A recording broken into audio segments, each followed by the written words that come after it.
Colorado Rockies have played real baseball, and we get to talk about it today, next on the DNVR Rockies podcast.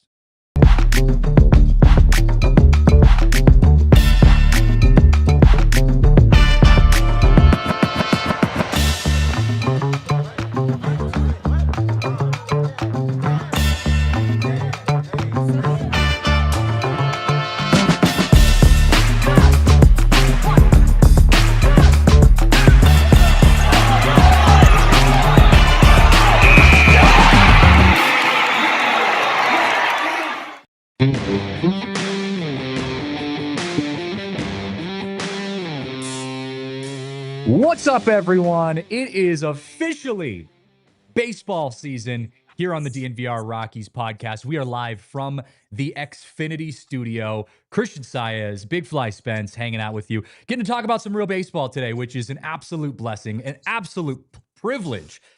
It's the best time of year. We have all the optimism, all the hope that you can muster up for a good season ahead of us, and all we can feel is excited right now. Yeah, it's a beautiful thing. The Rockies are playing actual baseball games. I've just had that other than the game that was televised, I've just had them in my ear from like 1 o'clock on for these last couple afternoons. And I got to tell you, it does make these, this maternity leave or paternity leave that I'm on. It gives me something in the middle of the day, in the middle of the week that I can at least focus my attention to, which is great. Yeah, I was gonna say congratulations are in order. I know I've seen you like at least we saw each other literally last night, but congrats on the new kid. It came out just in time for the Antonio Senzatella home run to Nolan Arenado. So you christened him as a official Rockies fan immediately, probably hours after birth. He cannot be affected by anything. He's going to be the strongest child of all time. I love it. But for real, congrats. I know you're going to be doing the show from home for a while since you have a baby, literally, and also a 3-year-old. Is Sawyer 3 now? 2.5. 2.5. So you got a 2.5-year-old and a 4-day-old, 3-day-old at home. So big congrats, man. We're excited for you, and we're ready for you to get to stay home and watch some baseball, which I know we're all looking forward to. We got that one game that we actually got to watch, and then it's been radio games, both between KOA and we got to, I think, listen to a Diamondbacks broadcast, which was whatever. I don't know. I'm ready to actually start watching some games, though. I know we have the Team USA versus Rockies official exhibition that's going to be televised. And that feels like the Super Bowl to me. It's like the greatest thing on our schedule. We get to watch the Rockies go up against Tariq Skubal, Paul Skeens, Aaron Judge, Cal Raleigh, like the greatest baseball team ever assembled against the Rockies. And I couldn't be more excited. Yeah, it's going to be a blast. And one real quick note that I texted you, but in the listening to the D-backs broadcast, he called the Rockies jerseys blue, and I can't let it out of my mind. Like, what are we talking about here? We are legit purple. We are the one of the few professional sporting teams in the major four. I think it's like us, the Vikings, and there may be an NBA, and the Lakers kind of have purple, I guess, but like purple is our color. Do not call our jerseys blue. That is, unless you're colorblind, that's so disrespectful. It pissed me off from the jump. That's okay. It's spring training for everyone, broadcasters and everyone out there. But we got a ton to talk about today, so let's dive right into it. We actually got to watch some tangible baseball, and so albeit this is 3 games in, we've had 3 official games on the schedule.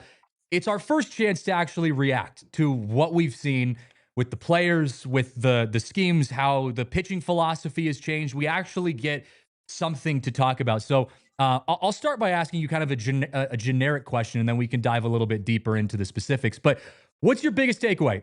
We're 3 games in, and we've seen new faces. We've seen just a lot of new stuff. What's been your biggest takeaway for the first 3 games of the spring training so far? I think right now that, without trying to overreact too much, there's a couple players that have come out and just cemented themselves as legit starters for this team. And we kind of knew Brenton Doyle, I think, is one of them. He's, Warren Schaefer even mentioned, like, we've got center field covered. Brenton Doyle's there, but he's come out swinging this spring, which is a great welcome sight after how much he struggled through the middle portion of last year. Jordan Beck looks like he's taking a strong hold. It's very early, but taking a hold on the left field position. And even Kyle Karros, man, between how good he's been in the couple of games that he's played, and then, doing some interviews down in spring training and saying, I want to be one of the best third basemen that's ever played here. Not just saying like, I want to make the roster. And that's what's really cool about a lot of what these guys are saying. The Rockies and their front office and their roster always seem to say the right things. And as Rockies fans, we know we have to wait and see to actually believe them. But hearing them talk about last year just being a happy to be here scenario, I think I've seen that phrase like 10 times in different articles and different interviews, to, hey, we want to win some ball games now, I think is a great step in the right direction. So I think between Karros, Doyle, Beck, and, there's been some good outings pitching wise, just an inning here or there, but you don't put too much stock into this, especially depending upon who they're facing. But I think those three guys right now for me have popped, and it's been like, okay, like they're ready to roll and not, take those starting spots and be there from day one when the Rockies go to Miami in 6 weeks or 5 weeks. Yeah, I've been pleased with Cole Carrig. I think from my perspective, he's shown some consistency. Charlie Condon had a good game the other day. Couple base hits, some hard hit balls. So that's been good to see. Jimmy Herget, got his first start. Like we were seeing some pieces getting put into place, and we know that there's a lot a lot of spring training that still has to take place. And the reality is, a lot of this is just informing this organization on decisions that are going to be made later in the season. We saw it last year, and albeit it was a different administration, but Zach Veen had an MVP spring training, but didn't make the opening day roster. And then when he did eventually get called up to the big leagues, it became clear he wasn't ready yet, right? And so I want to remind us that even if Cole Carrig or Gabriel Hughes or Charlie Condon has a great spring training, there is something to be said about, spring optimism. And we'll talk about that later in the show, about, the idea that it's not as concrete when it comes to actually translating that into the regular season. So just keep that in mind. But it's still good to inform us, especially when we start to see guys having a good spring training that could inform the decisions that get made down the road. But I wanted to actually use this as an opportunity to kind of give a little positional outlook, right? So our biggest question coming into the first game of the season, which is March 27th, is what's the opening day lineup going to look like? Who's going to be playing left field? Who's going to be playing center field? Who's going to be playing right field? And so on. And so maybe this is, again, an overreaction. Maybe this is us kind of jumping the gun a little bit. But I wanted to kind of try to guess that. Try to say, based on what we've seen here, like where are the Rockies players going to specifically line up? And I think if we start in the outfield, I think what I'm learning here early is that it looks like we are going to have a Jordan Beck, Brenton Doyle, and Jake McCarthy outfield. It looks like, although we had thought maybe Mickey Moniak might get thrown in there, the conversations that we're seeing coming out of spring training is that the Rockies are going to prioritize athleticism over bat, at least initially. And so I think we're going to see the combination of those three guys, with Moniak being someone who can kind of fill in the outfield, starting out there in left, center, and right. Yeah, and I think a lot of when we're looking at specifically, breaking it down to an opening day roster, Hunter Goodman's going to be behind the plate. So that gives the DH opportunity to a guy like Mickey Moniak, where you can throw him in there. He's another added left-handed bat in there. So you can kind of, when we were talking the Rockies roster before they added Castro, early offseason, late into the year of 2025 and early 2026, we're looking at their roster and thinking, God, they don't have any left-handed bats. It feels like there's no left-handed bats in this lineup. And now you've got Mickey Moniak who's in there. You've got Jake McCarthy who hits from the left side. You got, multiple different guys you can start at first base that can hit from the left side and sprinkle those guys in here and there, which has been really good for the Rockies, and to not just roll out 9 right-handed hitters. So I think with the opening day lineup and Hunter Goodman starting behind the plate, I think any game that Hunter Goodman's behind the plate, you're going to see, at least until he proves otherwise, you're going to see Mickey Moniak in that DH spot. Yeah, I'm actually just looking, and I see Felix in the chat says Ritter at left field. I didn't realize this. The Rockies put out their lineup for today, and Ryan Ritter is playing left field today. So that's that's coming from the outfield, for lack of a Literally. better way of putting it. Great pun there. Yeah. Coming from left out from field. left field. Yeah. But so they're getting creative here. We saw Jimmy Herget. He was starting yesterday, which they had kind of alluded to earlier. Troy Johnston at first base, Willie Castro at second base, which I'm excited to see. Let's talk about the infield. I think the biggest surprise, and albeit it was just one game, Adi Alamador hitting a home run in his first at-bat, the first official Rocky to leave the yard, at least in some capacity, in 2026, was Adi Alamador. And Warren Schaefer actually was asked about this, and I'm going to pull up his quote here about Amador, because I think a lot of us, myself and you included, had kind of written off Adi Alamador, right? He didn't have... He 100%.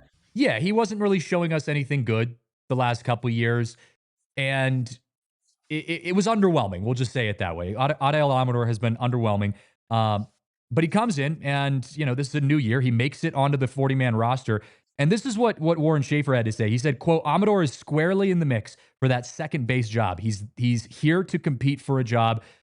Good first day for him. We like a lot of the things that he does. He's a guy who historically walks more than he strikes out. That's a big thing. We need guys to get on base. If he can do that, he's got a good shot." So Warren Schaefer is basically saying, hey, look, this is the way that you get onto the team. If you can go be a guy who just, I don't know, be a Tyler Freeman, for example, from the beginning of last year. If Amador can be a Tyler Freeman from first half of last season, he's got a shot to make it on the team. And while I don't love that, because I think, like, we were just saying, we've kind of written off Amador a little bit. He's just kind of a little underwhelming. I don't see this Rockies team being super successful with him there.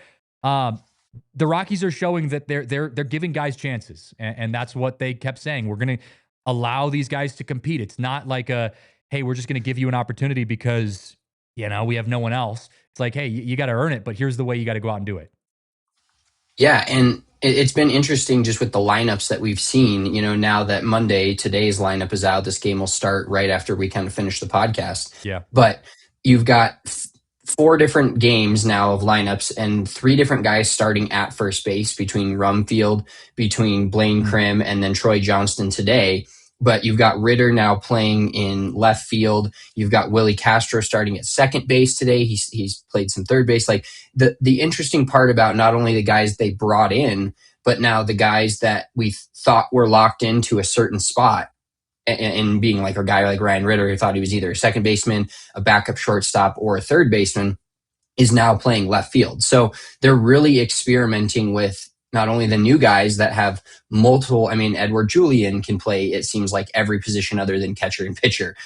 Willie Castro is playing every position other than catcher and pitcher, it feels like. So it's interesting to see all these different lineup combinations and really trying to hopefully dial this in before the actual regular season starts and we don't get into a situation.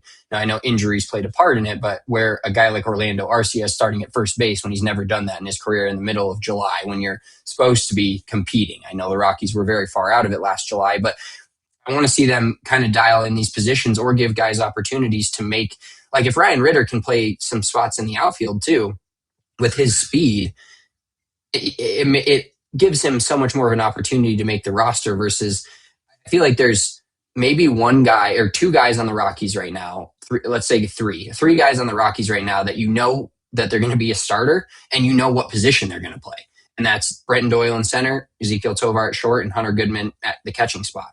All the other positions, it's like completely open competition, trying to raise the floor of the level of what we saw last year with 119 losses. And it's awesome because it's random. You're not penciling a guy in, injuries aside, you're not penciling anybody in. Even we may not even know until 2 days before opening day who the starting second baseman is, third baseman is, left fielder, right fielder. It's all up in the air, which is, I think, a good thing because competition makes these guys all play better, not only in spring, but it just makes them every single day they go out there, they're like, oh, there's a guy that could play this spot right behind me. Yeah. And Dinger's Burner in the chat says, feels like they're focusing more on having defensive versatility. And that's why I think they're, as of now, based on the words that we've heard coming out of spring training, probably leaning more towards a Jake McCarthy, Jordan Beck, and Brenton Doyle outfield with Mickey Moniak being more of a DH type of, utility player type of role, because they're prioritizing the speed out in the outfield, especially at Coors Field, which is fair, right? Everything I'm hearing coming out of spring training, by the way, before we hit our first break, is all positive stuff. And we're going to talk later in the show about, spring optimism versus summer reality. What does this spring training look like translating into a regular season, especially a regular season where you start your first month against the worst schedule known to man? How does that actually translate for the Rockies? We'll talk about the realities of that, but I'm just loving the vibes that I'm seeing coming out of spring training now compared to what we've seen in the past. But before we hit our first break, well, actually, let's hit our first break. After the break, we do have some injuries, and I know, Spencer, you haven't seen the injuries yet, so I want to get to that. There's some players on there that are worth noting. So we'll talk about the injuries coming up, and we'll continue with our spring training overreaction / evaluation. That's all coming up next.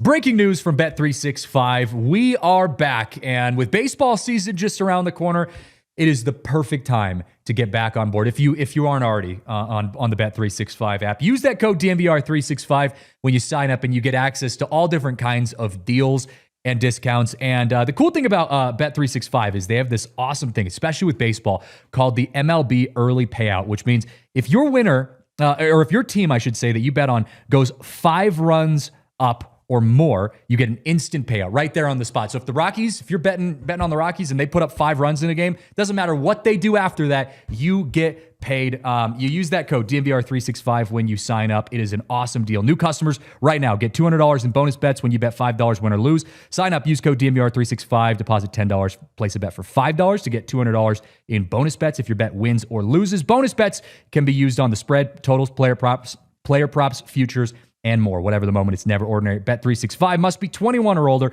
and physically located in Colorado. Please gamble responsibly. If you or someone you know has a gambling problem and wants help, call or text 1-800-GAMBLER. Also going to give a huge shout out to our new friends, STK Steakhouse. If you are a big fan of steak like I am, a big fan of good food, then you got to check out STK Steakhouse because they are revolutionizing what it means to go out for a nice steak dinner. It's called Dinner with a Vibe, is the best way to put it. It's an awesome place to go enjoy some great food with good vibes. They've got live DJs every single night. They have seasonal menus with their Valentine's Day special coming up here just around the corner, it was kind of crazy. And then also seasonal menus, steak night, 3-course meals plus a glass of wine. And they're also open late after game days. Nuggets, Broncos, Avalanche, whatever you're into, they have you covered. Like I said, Dinner with a Vibe. They also have private dining spaces available for corporate events or social celebrations. So right now, make a reservation or you can learn more. Head to stksteakhouse.com. Again, that's stksteakhouse.com. All right, back here on the DNVR Rockies podcast. We got a good game coming up today. Michael Lorenzen on the mound, who I put out a tweet earlier saying he's probably my most anticipated pitcher on the Rockies roster that I'm excited to watch. Just excited to see his stuff. I'm more excited to see him pitching at Coors Field, but get to see him take the mound today, which will be good. But we got some medical updates, and I wanted to update this to medical updates, not just injury updates, because some of these aren't officially injuries. But right-handed pitcher McCade Brown is day-to-day with right shoulder inflammation. He's progressing in his throwing program, but he's considered day-to-day. Brian Castillo, right-handed pitcher, right lat tightness. He's undergoing treatment, not throwing at all right now. Jeff Criswell, Tommy John surgery like over a year ago. He's still recovering. He's on the 60-day IL. Kyle Freeland is in this. He has mid-back spasms. He's progressing with treatment. It says he will begin throwing this week. I don't know if you had noticed. I think Blake Street Banner had posted this the other day. I know, Scott, you commented on our tweet about this. MLB app had Kyle Freeland pitching. I think it was yesterday, and it ended up being Jimmy Herget. So looks like Kyle's dealing with some mid-back spasms. Anytime there's something back-related, I don't know if it's the PTSD from Chris Bryant, but you're always like holding your breath for a little bit. So he's in that mix. Tyler Freeman, lower back strain, another back one. Day-to-day, he's doing on-field work, but nothing more than that. Mickey Moniak, he's out with right oblique tightness, taking live batting practice, which is good to hear. He's scheduled to see game action this week, so that's a good sign. We heard about Pearson Ole who is going to be undergoing Tommy John surgery, just came over from the Twins. And then Jared Thomas, the outfielder, right hamate surgery, which I guess the hamate surgery has been the talk of spring training because everyone apparently, Jackson Holiday, Corbin Carroll, like everyone is having hamate surgery. So he's recovering from that from the offseason. So that's the updates on medical stuff. Some injuries, some more medical. But you got a couple names in there. Like I said, Kyle Freeland, Tyler Freeman, Mickey Moniak, McCade Brown as well, dealing with some early season flare-ups. So hopefully that's just something they can, get out of the way early and put on the back burner. I know last year, was an annoying year of injuries. And in reality, baseball is a long sport. Injuries are going to pop up no matter how healthy of a season you get. But you just hope that the timing is usually, okay, and that the players who go down with injuries don't really affect you long term. Yeah, well, and anytime you see injury news with the Rockies, I remember last year, wasn't it like a week into spring training, Tyro Estrada hurt himself? Yeah, and it's like second at bat or something like that. Yeah, and that's when it gets to be concerning. I was listening to the game yesterday, and I believe it was either yesterday or Saturday, and Hunter Goodman got hit with a pitch, and I was like, oh, here we go. So when you hear those as a Rockies fan, we're already margins are razor thin for the Rockies, and so they need to be healthy to at least give themselves a shot of winning 60 games or not losing 100 games, however you want to look at the season and success.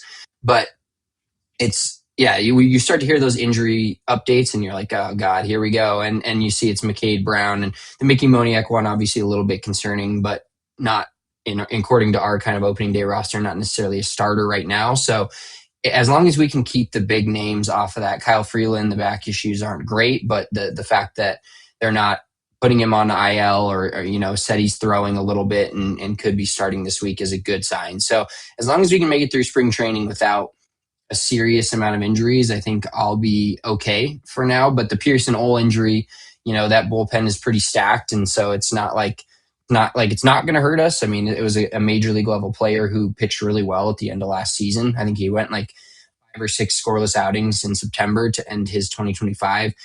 Sucks for him, but now there's an open spot on the 40-man roster once they put him on the IL. So that'll be interesting to see, with a couple of guys like a Rumfield or other players that have gotten these spring training invites that have played pretty well, who gets that call up after, and onto the 40-man roster going forward. So injuries are never fun, but it's at least we've avoided, 3 games in, avoided any of the real serious ones so far.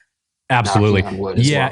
Well. And there's, I guess, a possibility that they could go out of the house and go try to sign someone small, but I think we're at the point where we've closed the book on the offseason, signings, right? You're in season. If you sign someone, it's because of injury or it's because you're adding depth. Like those are the only signings I would imagine you see at this point. All of the bigger free agents are off the book, and you're probably not making any trades at this point. So yeah, it's the offseason is pretty much signed and closed and sealed, and we're ready for the regular season now. So we talked about stock up a little bit. It's hard to say 3 days in, or 3 games in, we should say.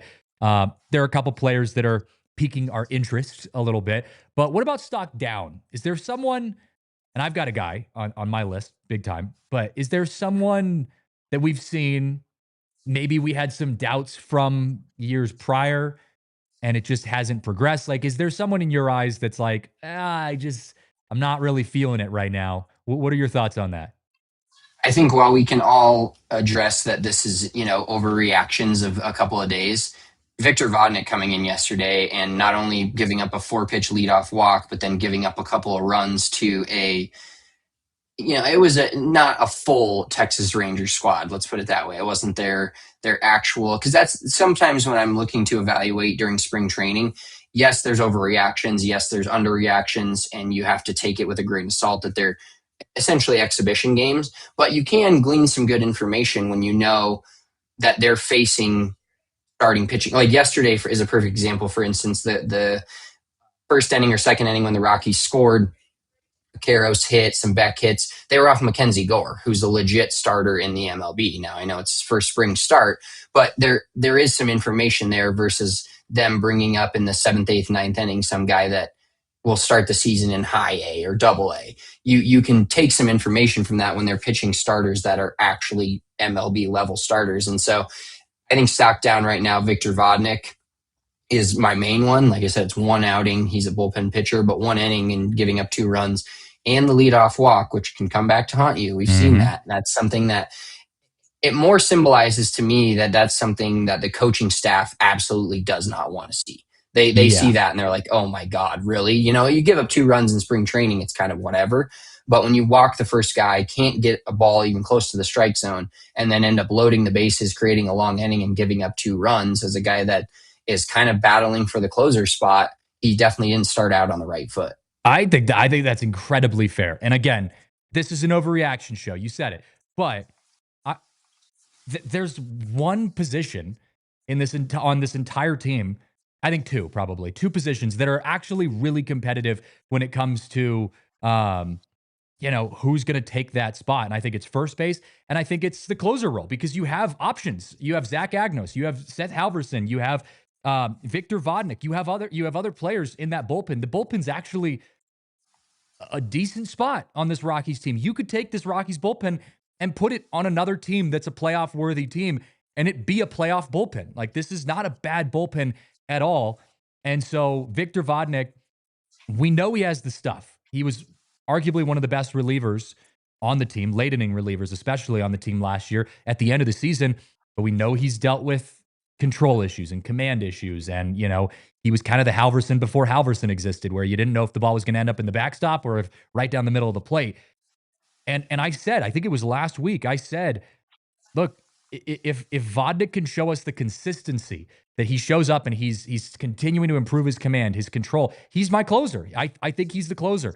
I think Halverson still has a way to go on improving, his command and his control, but we saw a lot of Vodnik last year, and I was really high on him. So I agree, that was a disappointment. And again, it's one outing, who cares? But it was a disappointing start. If there's a guy for me, though, that's stock down, just because I don't even know if you could go down even further from where our expectations were, but I see the E-line in the chat, Senzatella. And the reality is, stock up or stock down, Senzatella is going to be in this lineup because he's getting paid too much not to be. He's an innings eater, and that's what he's going to end up being. But seeing him pitch, and I know he was trying some new things. I know the pitching staff, it was the first time they were working on, I think, what was it, a more sinker-heavy approach is what I think I saw some of the evaluations coming out. But it just, no offense to Senza as a person. He's a nice guy. I've talked to him a couple times, and he's a good guy. But I don't need to see him pitching in the starting rotation ever again. I'm ready for him to come in when the Rockies are down by 4, and you just need someone who's going to eat some innings in the 5th, 6th, and 7th. And that's exactly where I'm happy with. I'm actually okay with that too. I don't need some good reliever coming in. I don't need the Rockies to use up the Jimmy Herget outings and stuff when the game's already kind of getting out of hand. I'm okay having a kind of eat up, just crap innings type of reliever in the bullpen. And Senza is that guy for me. So I don't know if it's a stock down or if it's just I've come to terms with that. There was never really a doubt, but the Rockies were willing to give him another shot to make it back into the starting rotation. We saw what happened. They'll probably give him another start, but I'm over it. Put him in the bullpen and move on. Yeah, I think that was that's one of those things where we as Rockies fans and media see how the national media looks at the Rockies, and they just recognize a name or two here or there where they're like, oh, that guy, Senzatella's been, he was a decent starter for multiple years, had an ERA in the mid 4s, would win, 9 or 10 games, which as a Rocky over the past 5 or 6 years, if you can win 10 games as a starting pitcher, you're doing really well for yourself. And so I think they see that name as an Antonio Senzatella and think, okay, he's been a starter. He's clearly got for a Rockies pitcher, especially a big contract. And they're like, oh, he's going to vie for the starting rotation. And I think both of us can look through that BS, for lack of a better term, and see that I don't think he was ever going to be given a legit shot at being in this rotation, especially after you added Shigano and Jose Quintana. Mm-hmm. After those 2 guys were added, I don't think he had a singular shot. Before those guys were added, it was like, okay, maybe you do have him pitch, and he's the 4th or 5th guy in the rotation every single day. That's a veteran that can come out and at least give you, hopefully 4 or 5 innings if he's not pitching against the Pirates at Coors Field on a hot August day. But the idea that he was ever going to be in the starting rotation to me was just more of them recognizing a name and saying, he's a veteran, he's getting paid a lot, he's going to have a shot. Because right now, all the projected lineups of the Rockies and the projected rotations I've seen from different media, some of them don't even have Shigano in it. Some of them don't have Dollander in it because they have Shigano. Some of them have Quintana. They don't have Quintana. And to me, it's very early in the year, but I don't see a way that the Rockies would have gone out and signed Shigano, Quintana, Lorenzen, and not all three of them wouldn't be in the starting rotation, meaning if Kyle Freeland's healthy, he is the fourth guy, and the fifth guy is most likely Chase Dollander, but could be a Tanner Gordon. And, McCade Brown looks like dealing with some injuries, so maybe not there. But there's really only one spot in my eyes that's coming into opening day in the first series they play, even up for grabs remotely, and that's the fifth spot. And you hope that with Dollander's pedigree and where he was drafted and the stuff he has, is the guy that just takes that over. Mm-hmm. Yeah. And look, and Drew in the chat says 1 inning in spring training. I don't know if we need to be concerned yet. We don't need to be concerned. So maybe I'll clarify. Generally, we're not concerned, but it's just not starting on the right foot. It's not starting off things on the right foot. And, like I said, Vodnik in the past has struggled with command at times. And so you see that kind of stuff and you're just kind of like, all right, but like you said, you got to cleanse it. You got to let it slide off you and get ready for your next outing. There'll be plenty more outings, and I think Vodnik will be fine. I still have him leading in my closer category, at least for now. But now it's just one little inning that you gotta flush from your system and get ready for the next one. So yeah, we'll try not to put too much stock into spring training, although I'm sure we're going to as we continue on. Especially if the Rockies keep winning or at least scoring runs. I guarantee you, I head into the regular season thinking this is an even better team than we could ever hope for. So. We'll see where our expectations land. We got to hit our next break. After the break, we'll continue on to our conversation. We'll actually talk about expectations. Is this just some spring optimism? Is there reality actually in this? Are the Rockies actually making improvements? We'll talk about that coming up next. I want to give a huge shout out right now to our friends over at Xfinity. If you are looking for some good, reliable, intelligent Wi-Fi, Xfinity is the place to go. They have a cool deal right now where you can lock in your price on your Wi-Fi right now for 5 years. It's their Xfinity 5-year price guarantee, which means the price you're paying today is the price you'll be paying in 5 years. Yeah, it's that simple, and it is truly the best. I've been an Xfinity customer for as long as I can remember. I know my mom had Xfinity when I was growing up. Literally as long as we've ever owned Wi-Fi, we've had Xfinity. And it's because they are the most reliable place to get Wi-Fi. So lock in that price, unlock the possibilities with Xfinity today. Learn more at Xfinity.com. Xfinity, imagine that. Select plans only. Restrictions apply. Also want to give a huge shout out to our friends at Taco Bell. Taco Bell has officially entered the chicken game, and they have brought back their next level chicken nuggets. Look, I'm a huge chicken fan, and I didn't realize that Taco Bell had chicken nuggets until we actually partnered with Taco Bell, and I was made aware that they had chicken nuggets. I went and tried them. Incredible. Truly incredible. I was surprised because Taco Bell has a lot of other good things on the menu. They've got some incredible stuff, but I don't think of Taco Bell and think of chicken nuggets just off the top of my head.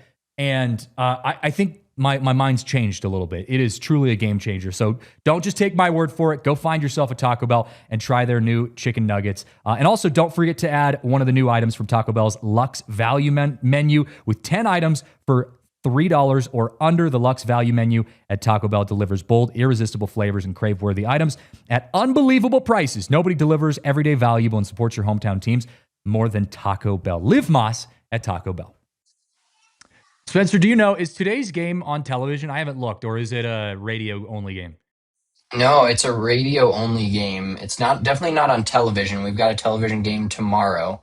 Okay. Today's game is only on radio, and I believe, looking at the tweet, it might have to be the other team's radio again. I don't think I saw that KOA was carrying this game today. So yeah, hopefully when we check in the MLB app, I can listen to this one at least on whatever radio the other team is broadcasting with, which is fine. At least I can listen to it. Otherwise, I'll just have to be box score watching for our stock up, stock down report from the day. Yeah. And for those of you guys who are like us, sickos like us, trying to get these games. When KOA does have the radio on, I had heard from the KOA folks, it is going to be it's going to look a little different this year. I know Jack Corrigan's still doing play-by-play.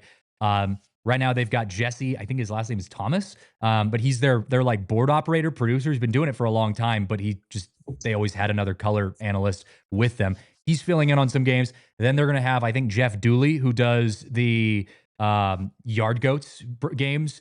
He's going to be auditioning. He's going to get a couple games. And then I think Josh Sushan, who does the Albuquerque games. And then Zach Goodman, who's the son of Drew Goodman, also does the Amarillo sod poodles, something like that. He's going to be getting some games. So it's going to be kind of a rotating cast for broadcasts on radio this spring training. And then what I was told is they'll kind of come together and decide who gets the long-term job moving forward once the regular season starts. So it's going to sound a little different on the radio. Still got Jack Corrigan, but going to have some new voices that you're listening to at least throughout spring training and then throughout the regular season too. It's been Jack Corrigan's voice is obviously the rock. Once I hear him, I'm like, all right, I know exactly what to expect. And when in Denver, we've had a lot of the same broadcasters for a long time. The Nuggets with Marlo Hastings and Katie Wingy's been awesome.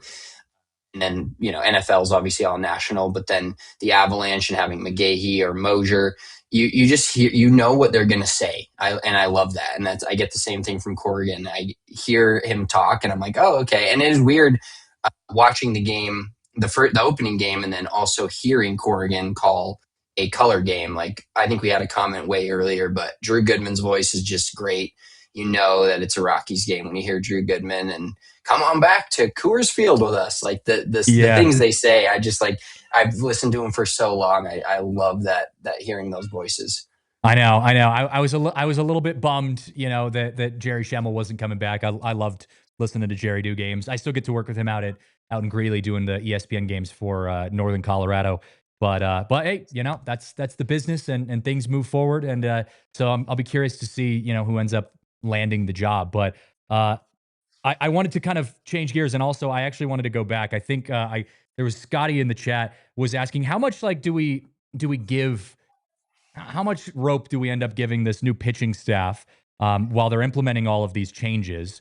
And how much patience, I guess, is kind of how I'm taking this. How much patience do we have as we're seeing an organization that's changing a lot of stuff, and some of those changes might be good, some of those changes might not be so good. How much patience do we have? I think from my perspective, and then I'll let you say your piece, Spence, but I think we have to remind ourselves, and it might take some reminders, but we have to have as much patience as we can possibly muster up this season, because the reality is, although we all want them to exceed expectations, I know Spencer wants that financially, but also just as a fan, like we want them to do well this year.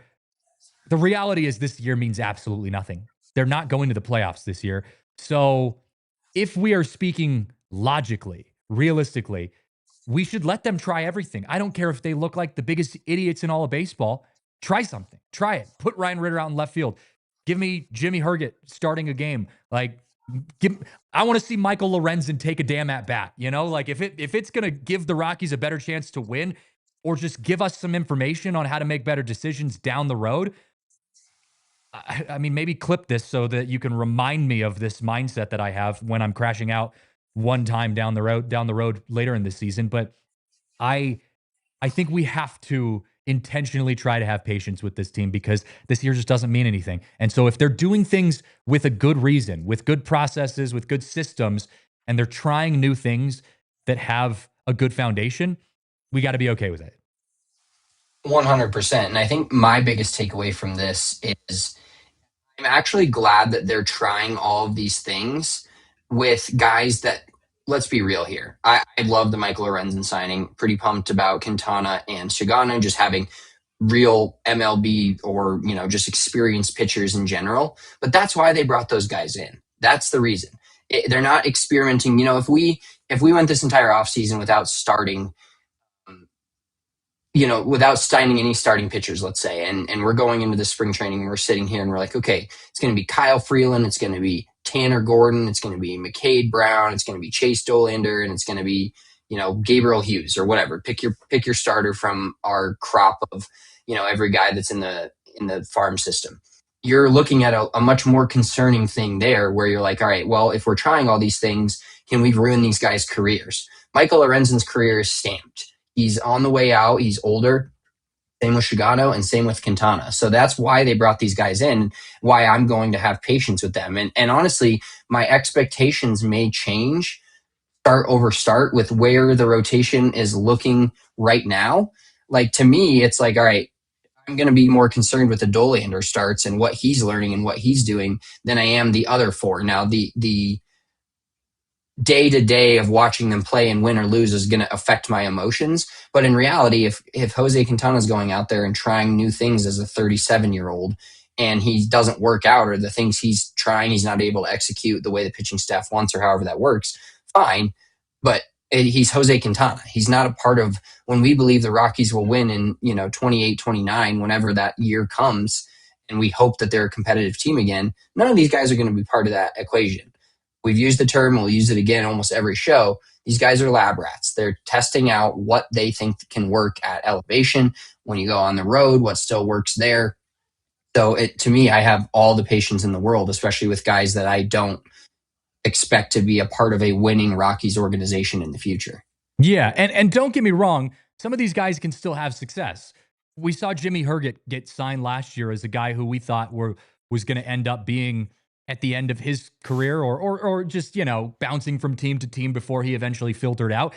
And he made himself a legitimate home. Same thing with Mickey Moniak. Like those are two guys that solidified themselves, maybe not long-term, but good enough to help you bridge the gap. So Michael Lorenzen, if he shows up and he's a good pitcher for the Rockies, give him another shot, right? Like give him another year after that. Like I'm okay with them letting some of these guys truly embrace this organization throughout this rebuild.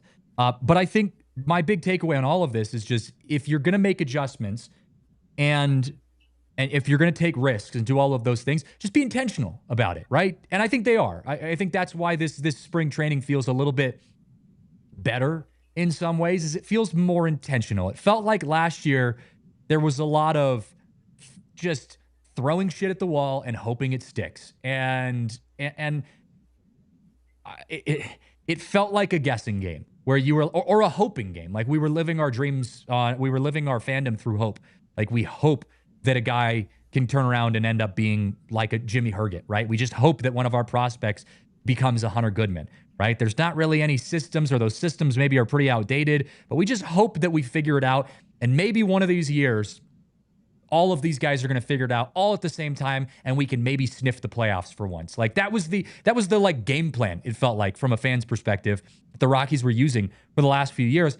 Now it feels more intentional. It feels like there are intentional systems in place that you're like, this is what we're going to do. We're going to try some things. We're going to take some risks, but we're also going to do some things on the back end that are going to set us up for success. We say ad nauseum, we're raising the floor. The organization is raising the floor so that you're not having to just put guys in situations that they don't deserve to be in yet. Like, I think there are a lot of little things that successful organizations do that build up to being eventually a successful team. And I think the Rockies are starting that. And it's early, so you're not going to see a lot of that success now, but you can still see that, and it's still visible at this point. So while, like I said, they're not going anywhere, team isn't going to make the playoffs anytime soon, it has been a good start. I'm liking everything that I'm hearing out of spring training. Yeah, and a lot of the players that they signed, the non-pitchers, so all the pitchers obviously very old. Lorenzen's not old, but Shigano and Quintana are mid-30s, literally in their last couple of seasons in the MLB. For the position players that they went out and signed, they looked at versatility. McCarthy can play multiple outfield positions. Castro plays multiple infield and outfield positions. Same with Edouard Julien. But the other thing about those guys is I was actually watching, my son wanted to watch baseball, so we were watching some Rockies highlights from last year, or just whatever was on YouTube. And I'm watching Nick Martini. I think he got the first hit of the year for the Rockies last year in Tampa Bay. And guys like that, where they're not good enough to, Willie Castro, Edouard Julien, Jake McCarthy, they may not be good major leaguers, but if they are, it's kind of in the Mickey Moniak category where they become good, or they're better than you think they are, or they're actually decent MLB players, and they still have a career ahead of them.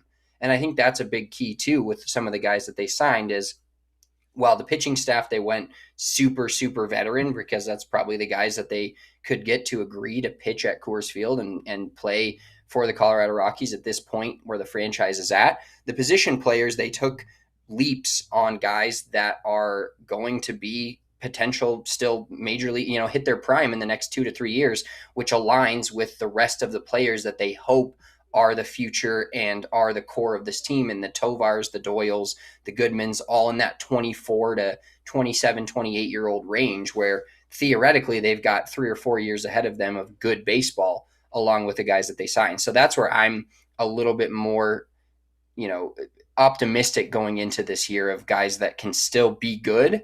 We don't know if they are going to be or not, but if they're good, then it's like, all right, well, we don't just get these 2 good years out of them and then they're done. Ideally, then they're still hitting their prime and all 30 years old when you expect to contend in 28 or 29. Yeah. I mean, do you remember who was the Rockies' best player through like the first quarter of their season last year offensively? Was it Nick Martini or was it Kyle Farmer? Kyle Farmer. Dude was hitting the triple like every other at bat, and we were, and then as always, just fizzled out. But yeah, and Luke in the chat says we got caught stealing and picked off this weekend because we were trying to steal bags. It's a perfect example, Luke, of this team taking risks. They are very clear, very transparent. They aren't hiding this at all. They want to be more active on the base paths. They've got speed now on the team, and they're going to be willing to do that. So you're probably going to see them get caught stealing a lot more. Picked off, I get a little, iffy about, but you'll probably see that too, But is that something we're willing to trade off if they are being more aggressive, if they're being more aggressive on the base paths, if they're just being more aggressive at putting runners in scoring position? I'm okay with that because, again, although I'd love this to be the year that they made the push to the playoffs, it's just not happening. So I'll take them taking the risks now, and we'll see where that gets us. But we got to pause for our last break. After the break, summer realism versus spring optimism. Can this spring training actually translate better into the regular season than we saw last year? And also, we'll react to the new ABS system, which is officially going to take place this year. We'll talk about that coming up. Real quick, I want to give a quick shout out to some events coming up because we have a packed event schedule, which happens to be Spencer's specialty since he's our events manager. We have, of course, our Sweet Takeover, which is not really coming up anytime soon, but May 3rd, against the Atlanta Braves. If you are wanting to come watch the Rockies in a suite with Spence, myself, and other Rockies fans, be sure to sign up for that. That's on our website. Again, May 3rd against the Braves. That's going to be a good time in the suite. But also a little more recent, coming up here soon, March 28th, we've got the DNVR Sports Summit FC takeover at Empower Field. I think that's the first official game, right? That is the first Summit FC game ever, right? Yep, that is their home in quotations. They haven't opened their actual stadium yet, but that'll be their home opener at Empower Field at Mile High. We're doing the whole party bus from the bar to the NWSL game, the first one hosted here in Denver for our own home team, the Summit. They just released their jerseys today. It's awesome to get another professional team in Denver and another team that we can add to our my repertoire of cheer. I don't typically get into a sport if it's not Denver related as much. Like I really hold to those Denver teams. So now we got an NWSL team. They've signed a lot of good players, and I'm excited for that. I'm excited to go to Empower Field and watch a women's soccer game and kind of grow that fan base in Colorado because, women's sports and NWSL is blowing up, and it's awesome that we got a team right here in our backyard. Love it. I'm excited for that. Head to the DNVR.com/events where you could go back and scan that QR code on the screen if you go back on YouTube and watch this video. All right. Summer realism versus spring optimism. Last year, the Rockies were actually really good in spring training. They were one of the best teams in spring training, falling shortly behind. I think it was the Dodgers, the Mariners, and the Mets or something like that. And the Rockies were right in the mix with those legitimate good teams. And then the regular season hit like a ton of bricks straight to the nose. And we lost 119 games last year, as you all famously know. How much of what we're seeing coming out of spring training is what we saw last year, where it's just spring training? It doesn't mean anything. Regular season's going to still hit, and it's going to knock us out. And, the season's going to suck from a wins and losses standpoint. Like, how much of that is true? And how much of there is like, hey, this is a new team, and there's there's positive changes. The organization's doing things differently. Like things might actually look a little different in the regular season. Like where are we falling in our expectations kind of now that we've seen a few games in spring training? Well, I think the E line, the comment that was just up there, he put it perfectly. Spring training results do not matter. Spring training behaviors do matter. And I think that's what, from me this spring, yes, I'm going to overreact to Adele Amador hitting a home run or Kyle Karros going 3 for 3. Like there's going to be some overreactions there in each individual performance, game after game after game, until we get to the regular season. But I think the reality of this season is after going 43 and 119, if this team wins 60, let's say 63 games, or let's say 62 games, so they still lose 100, but they win, that's a 19 game upward trajectory from one season ago. So you have to look at that positively. And we're literally saying, we're at the floor of the floor of the floor. And we understand that. We did our podcast twice a week through every single game and watched every single game and watched them lose and lose and lose. So there's a very low floor and low bar that's been set for them.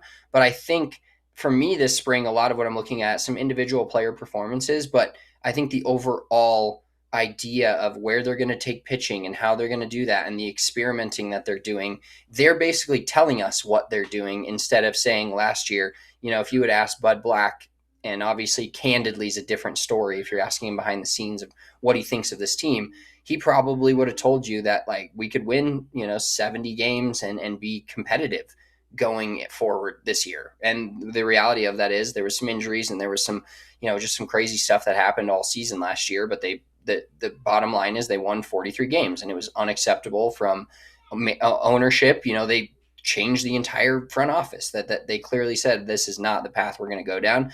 So a lot of the experimenting to me is where I'm going to get my spring optimism. And for the reality of the situation is, like we talked about very early in this pod, we know that 3 or 4 guys have their starting spots basically penciled in or in pen for opening day, but we don't know who's going to be playing.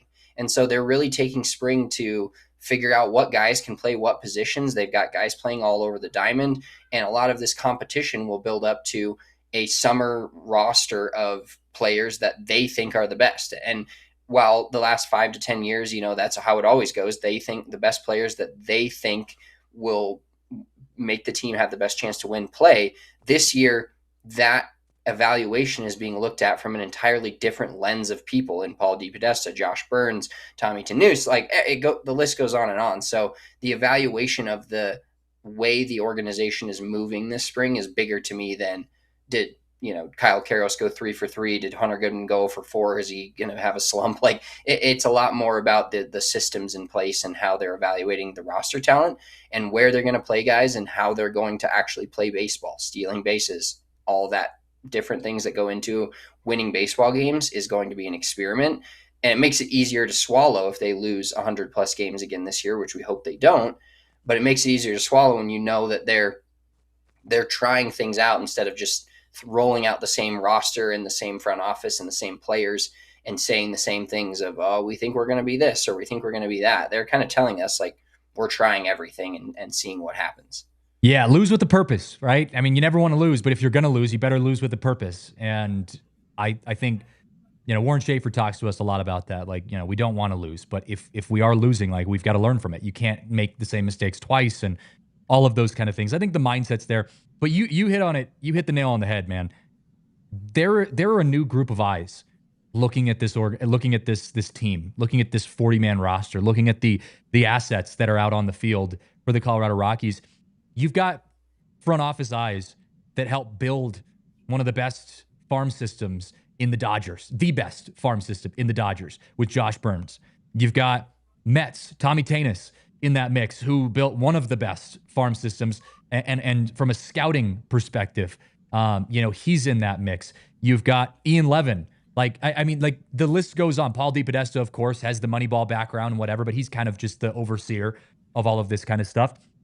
But I would love actually to have like a behind the scenes view of like how they actually go about evaluating players and are they having meetings every day like we are, is there a group chat with Paul DePodesta, Josh Burns, Ian Levin, Tommy Tanous, and are they all just texting each other during games like, oh, I really liked blah, blah, blah. Oh, Kyle Karros, 3 for 3. You know, like, are they like having back and forths like that? I would imagine it's a little more structured than that, but it's just a completely different system. And so, yes, I do think when we talk about, you know, the reality of what the season's going to look like, it's not going to be pretty in a lot of ways, but it can look a little more polished.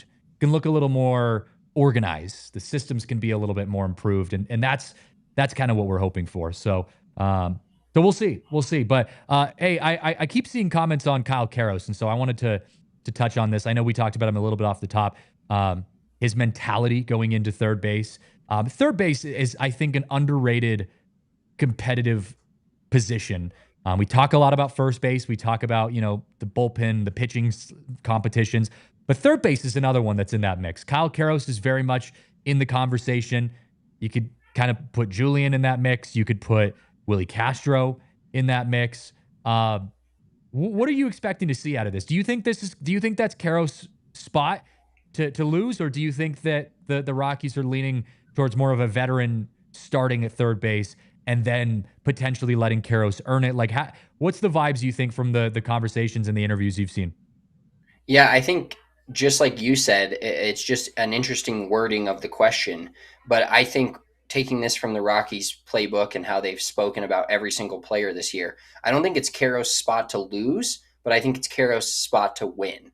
Meaning he can earn his way onto the opening day roster, hitting probably sixth or seventh, excuse me, and starting at third base for the Colorado Rockies. And I think they want him to win that spot, but they're not going to give him that spot. Like, I wouldn't be surprised at this point, very early in spring training, if the Rockies go with Edward Julian at second base and Willie Castro at third base opening day that Friday against the Marlins. I wouldn't be surprised at all. But I also wouldn't be surprised if Kyle Karros puts together 5, 6, 7 more performances. Don't expect him to go 3 for 3 every game, but a 2-out RBI was a huge thing yesterday in yesterday's game. So just little things like that. I think they want Kyle Karros to be that guy that wins and earns that spot. And then they have a perfect bench guy like Edward Julian or Willie Castro sitting there like, hey, you can play every fourth or fifth day. You can be a bat in the lineup when Hunter Goodman's not the DH and he's catching. You know, there's multiple different ways they can go with it. I don't think it's his spot to lose, though, necessarily. I do believe that between Warren Schaefer and the new front office that they're really going to make guys earn it. And not that Julian or Castro has earned it from anything they've done with the Rockies, but the fact that they've had the careers that they've had, I think they slightly have the upper hand on that right now. Kyle Karros in 3 weeks, you know, we're doing this pod and right before spring training's over and right before the season starts, Kyle Karros could have easily earned that spot. And then we're looking at second and first being the spots that are more up in the air or something that we're, you know, guessing as who's going to start opening day and be the starter for at least 2 to 3 weeks with the leash that they give them going into the season. And I agree with you completely. I think, you know, Kyle Karros, he's still young. And I know Elon in the chat says, you know, you would think the pedigree of Karros, his dad's instruction, can help propel him forward. I think it can, but I don't think the Rockies are in a place where they need to rush at this point. And I think last year, partially by necessity, but also because, you know, injury-wise, but also because they just sucked. So you were just trying to do anything to find someone who was better. They were calling a lot of guys up too early. And I know there's that. I hear a lot of Rockies fans say, well, I'd rather give the young guys a chance than have all these veterans playing. And while that logic might sound kind of understandable, it's still kind of flawed logic because, yes, if a young player, Kyle Karros, for example, earns that spot, I think we saw Ryan Ritter do that last year. Ryan Ritter, I think, was the best example of his numbers in the minor leagues were just too good to ignore. He was knocking the socks off the baseball. And he was like, all right, he earned it. He earned his spot on the big league roster. And there was an injury that allowed him to come up. But it wasn't like he had to convince us on Ryan Ritter. We all wanted to see Ryan Ritter. He was doing so well. But I think there were some other situations, Yanquiel Fernandez, Kyle Karros, who were playing decent in the minor leagues. But I still think they needed more time. And I think it's never a bad thing to give someone enough time in the minors to where you're letting them continue to work through stuff, letting them continue to develop. And, you know, we saw Kyle Karros get called up to the big leagues last year. And while he wasn't, you know, a bad player by any means, he wasn't a full big leaguer yet. He wasn't there, and he's probably still not there yet. So I'm okay with starting Kyle Karros in the minors. Let him continue to work through things, even if he has a good spring, and let him truly earn that third base spot. Give it to Julian, give it to Castro. Let them, both guys have high ceilings too. See if they can, reclaim some of that old magic, and let Kyle Karros earn it. Let him figure it out on a different spot. And before you respond, Spence, just a heads up, we are heading into overtime. So if you guys are watching on television, head over to thednvr.com to continue our conversation, or just stick right where you are on YouTube. But yeah, so just to wrap up what I was saying, Karros, I predict he starts in the minors and has to work his way back up to the big leagues under this new regime. Yeah, and it wouldn't surprise me too because of the lack of positional flexibility that he has if he did start in the minors as well. Like Kyle Karros, if he's on your major league roster, he's good enough, obviously, he's starting at third base for you every single day, or 140, 150 games a year. Yeah. Guys like Julian Castro, Ryan Ritter at this point are earning their roster spots by, they have to be good enough to earn the spot, of course, with the bat and offensively, but they're earning their roster spots through a different avenue of being able to play 5 or 6 positions on the diamond, where you can have a perfect, if you're a backup or a starter any day of the week, or you get an injury, you get here, you can be penciled in at any position. Kyle Karros doesn't have that positional flexibility. So I see that as it's not necessarily a hurt for him if he's good enough, because as we've seen, we've had great third basemen in the past. Nolan Arenado, one of the best third basemen to ever play the game. Doesn't matter if he couldn't play second or short. He was that good at third. So that's what you want to see from Karros, is like, give us a reason to not play you at third base and not have you on the opening day roster, even though you don't have a ton of positional flexibility. Get that batting average up, continue to get on base, find ways to work counts. And like yesterday, he used both sides of the field. Had hit to left field, had hit to right field. So stuff like that is really good for his development, and something that I'm assuming this front office wants to see every day from him. Absolutely. Absolutely. All right. We're running out of time, so we got to wrap things up here on the show. Next week, though, got to quick plug this. We got a big week next week. Not only do we have our normal show, it's going to go back to Tuesday. We had to move some schedule stuff around this week, but we'll have our normal show Tuesday at noon next week. But then Wednesday, you guys are keeping track of the calendar. It is the official Team USA versus the Rockies exhibition. We are going to be live doing a watch-along here at DNVR. We don't do a lot of watch-alongs because there's a lot of producers moving around, and it's hard to do with 162 games of a season, especially when your team loses 119 games. But this is watch-along worthy. We are going to be live watching and reacting to Team USA versus the Rockies on Wednesday at 1 o'clock Mountain Time. So come hang with us then. Back-to-back days of Rockies content here on the Rockies show. So we're excited to get that underway. But thank you guys for watching. We appreciate it. As always, interact with us on Twitter. That's the best place you can find us. But if not, we'll see you guys next week right here on the DNVR Rockies podcast. We all silly like the mayor.